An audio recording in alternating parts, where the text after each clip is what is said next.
Okay, so we're about a quarter of the way through the Olympics, and I wanted to do something. I guess I'm probably gonna make a video each time that I see either a great fight, a great performance, or a bad decision. I think I'm gonna either go after a great fight or a bad decision.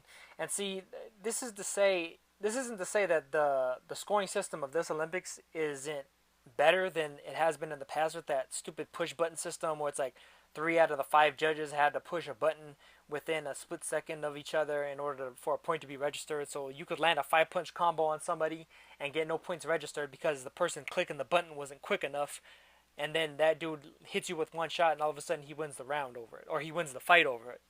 But this scoring system is way better. 10-point must style, just like the pros. There's no headgear now too. I think that this Olympics has been much more enjoyable to watch, more entertaining, a better scoring, fairer scoring. But at the same time, that's not without its flaws. Just like in pro boxing, sometimes you get bad decisions. And I think so far the worst decision of this Olympics was Liu Bin of China dropping a decision against Peter Warui of Kenya. Honestly, I don't see how anybody could have Warui win in this fight. He got rocked in every round. Got rocked at least 5 times between rounds one and round two. At the very end of round one, he got knocked back and like wobbled.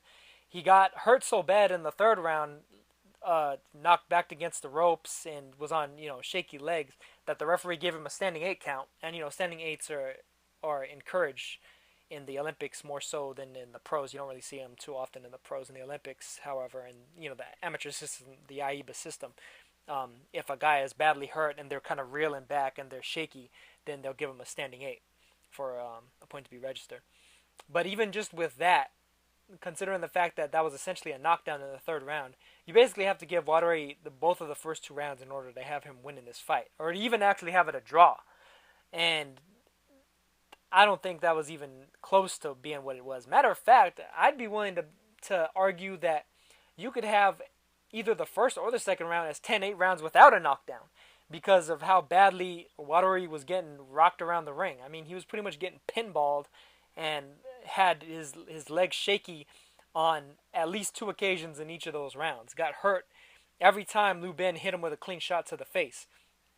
Warui threw quite a few punches, but to me didn't really land anything especially cleanly. If anything, I'd say the first half of the second round was where he did his best work, maybe like the first minute of the second round. But overall, I thought that even then, Liu Bin was able to just kind of defensively outbox him. He really wasn't able to. He wasn't letting Warui get much of a traction into his own offense and really landing much cleanly with any consistency. The only one that was really landing cleanly consistently was Liu. And I don't know. I mean, I just don't get how the judges wound up seeing Warui winning. It was 2 judges that wound up having him winning. It was a split decision. The other judge had Liu Bin with the victory, but Warui wound up advancing. I think it's just a real shame because the next round it's going to be Warui of Kenya going up against Joannis Argilagos of Cuba, and honestly, I thought that Liu Bin would have been somebody to give Argilagos a much better fight. I don't think Warui has the skills to be able to hang with Argilagos. I'm not sure if he's going to get as beat up in this fight as he was in the fight with Liu Bin. But who knows? I mean, the thing is, Argilagos wasn't exactly roughing up Galaya 5, but at the same time, I think Galaya 5 was showing better skills than Warui had been. Yafai put on a very, very good display against Fotsala in his opening bout. Real good outboxing display. And he was actually outboxing Argilagos in the first round of their fight, too. It's just that Argilagos managed to start pressing him, and Galal Yafai, I thought, was getting a little bit too slappy with his punches. He wasn't really turning them over.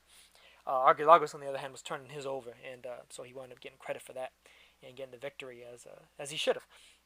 But with Warui and Bin, man, I saw an ass whooping. I thought Liu Bin beat the crap out of Warui, and I mean, this is probably the most scandalous of all the decisions so far in the Olympics, and I don't think I'm gonna see a worse decision than this one. There were 2 other ones that I'll review in separate videos that I thought were pretty bad. However, I might as well just name drop them here.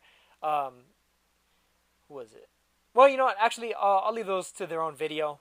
and I'll get to those when I get to them. But bad decision, man. Liu Bin is also the AIBA Pro Boxing world champion at this weight class at light flyweight. And should he wind up choosing to go pro, to go like regular pro essentially, I guess non-AIBA pro, you might WBC, WBO, IBF, and WBA. I think he'll be a real good addition to anybody in the 105 or 108 pound ranks. Very, very good fighter. Very skilled. Got good pop. I mean, he's all around. He looked really good. Good offense, good defense. But it's really a shame to see him get done like that. Because honestly, he was one of the more impressive fighters, not only at the division but in the tournament. I thought he looked really tough. You know, he looked really skilled in there. But you know, things happen sometimes. Sometimes they may even be for the better. I'm not sure if Ben is going to stay as a pro in the AIBA pro boxing system, but considering the fact that I think a lot more people than me thought he got robbed. I've seen a few different videos here on YouTube about it, that they you know, he may be incentivized to go after another medal in the 2020 Olympics. But who knows? Honestly, I think it'd be better for him to try and cash in on the regular pro game. But I'm not sure exactly how much he's being subsidized by the sports commission, the sports authority in China. Because I do know that Zhou Shiming, when he was getting his 1 bronze and 2 golds in the Olympics, he was getting paid pretty nicely, even though he wasn't technically a pro at that time. So we'll see how it goes for him. And that's pretty much it for this one, guys. I'll catch you guys on the next one. Peace.